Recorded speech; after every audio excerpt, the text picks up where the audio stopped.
ದೇವನಹಳ್ಳಿ ತಾಲೂಕು ಮುದ್ದನಾಯಕನಹಳ್ಳಿ ಗ್ರಾಮದಲ್ಲಿ ಅಕ್ರಮವಾಗಿ ಮುಚ್ಚಲಾಗಿದೆ ಎನ್ನಲಾದ ರಾಜಕಾಲುವೆ ವಿಚಾರ ಮತ್ತೆ ಚರ್ಚೆಗೆ ಗ್ರಾಸವಾಗಿದ್ದು ಸಂಬಂಧಪಟ್ಟ ಇಲಾಖೆಯ ಅಧಿಕಾರಿಗಳ ಸಮ್ಮುಖದಲ್ಲೇ ಈ ಹಿಂದೆ ಸರ್ವೆ ಕಾರ್ಯ ನಡೆದಿದ್ದು ರಾಜಕಾಲುವೆಯ ಮೂಲ ಹಾದಿಯನ್ನು ಗುರುತಿಸಲಾಗಿದೆ. ಆದರೆ ಸರ್ವೆ ವರದಿ ಇದ್ರೂ ಪಕ್ಕದ ಜಮೀನಿನವರು ಉದ್ದೇಶಪೂರ್ವಕವಾಗಿ ಗೊಂದಲ ಸೃಷ್ಟಿಸಿ ತೊಂದರೆ ನೀಡುತ್ತಿದ್ದಾರೆ ಅಂತ ರೈತ ರಮೇಶ್ ಆರೋಪಿಸಿ ಸರ್ವೆಯಲ್ಲಿ ರಾಜಕಾಲುವೆ ಇರುವ ಸ್ಥಳವನ್ನ ಅಧಿಕಾರಿಗಳೇ ಗುರುತಿಸಿದ್ದಾರೆ. ಆದರೂ ಸರ್ವೆ ವರದಿಯನ್ನ ಕಡೆಗಣಿಸಿ ನಮಗೆ ತೊಂದರೆ ಕೊಡುತ್ತಿದ್ದಾರೆ. ಅಕ್ರಮವಾಗಿ ರಾಜಕಾಲುವೆ ಮುಚ್ಚಿದವರ ವಿರುದ್ಧ ಹಾಗೂ ಕರ್ತವ್ಯ ಲೋಪ ಎಸಗಿರುವ ಅಧಿಕಾರಿಗಳ ವಿರುದ್ಧ ಕಾನೂನು ಕ್ರಮ ಕೈಗೊಳ್ಳಬೇಕು. ನಮಗೆ ಶೀಘ್ರ ನ್ಯಾಯ ಸಿಗಬೇಕು ಅಂತ ಒತ್ತಾಯಿಸಿದ್ದಾರೆ. ಕಂಪ್ಲೇಂಟ್ ಎಲ್ಲ ಕೊಟ್ಟಿದ್ದೀರಿ, ತಹಸೀಲ್ದಾರ್ಗೆ ಕೊಟ್ಟಿದ್ದೀರಿ, ಕರಾವಳಿ ಪಂಚಾಯತಿಗೆ ಕೊಟ್ಟಿದ್ದೀರಿ, ಆಮೇಲೆ ಸ್ಟೇಷನ್ಗೂ ವಿಷ್ಣುಪುರ ಸ್ಟೇಷನ್ಗೂ ಕೊಟ್ಟಿದ್ದೀರಿ. ಎಲ್ಲ ಅಧಿಕಾರಿಗಳು ಬಂದು ತೆರವುಗೊಳಿಸ್ಬಿಟ್ಟು ಹೋಗಿದ್ರು. ಸರ್ವೇಯರು ತಹಸೀಲ್ದಾರ್ ಎಲ್ಲ ಬಂದು ತೆರವುಗೊಳಿಸ್ಬಿಟ್ಟು ಹೋಗಿದ್ರು. ತಿರುಗಿ ಮತ್ತೆ ಪದೇ ಪದೇ ಇವರು ಈ ಥರ ಅಡ್ಡ ಆಗ್ತಾನೆ ಇದ್ದಾರೆ. ಚರಂಡಿ ನೀರನ್ನ ರಾಜಕಾಲುವೆ ಅಧಿಕಾರಿಗಳೆಲ್ಲ ಬಂದು ಎಲ್ಲ ಮೊದಲೆಲ್ಲ ಮಾಡಿಬಿಟ್ಟು ಹೋಗಿದ್ರು ಸರ್. ತಿರುಗಿ ಮತ್ತೆ ಇದೇ ಥರ ಮಾಡಿದ್ದಾರೆ.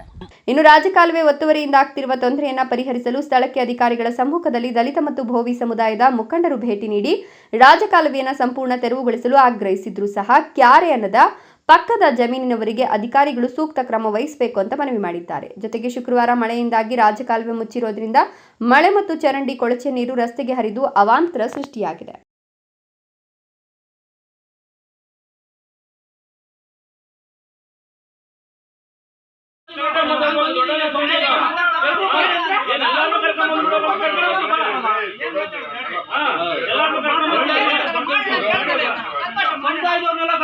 ಇದೆ ಸಮಸ್ಯೆ ಸರ್. ಅಲ್ಲಿ ಚರಂಡಿ ಮಾಡಕ್ಕೆ ಫಸ್ಟು ನಾವು ಕಡ್ಡಿಗಳು ಹಾಕೊಂಡು ಸೀಟ್ಗಳು ಹಾಕೊಂಡೆ. ಅವು ಬಂದು ಅಧಿಕಾರಿಗಳು ಬಂದು ಚರಂಡಿ ಹಾಕ್ಬಿಟ್ಟು ಹೋದ್ರು.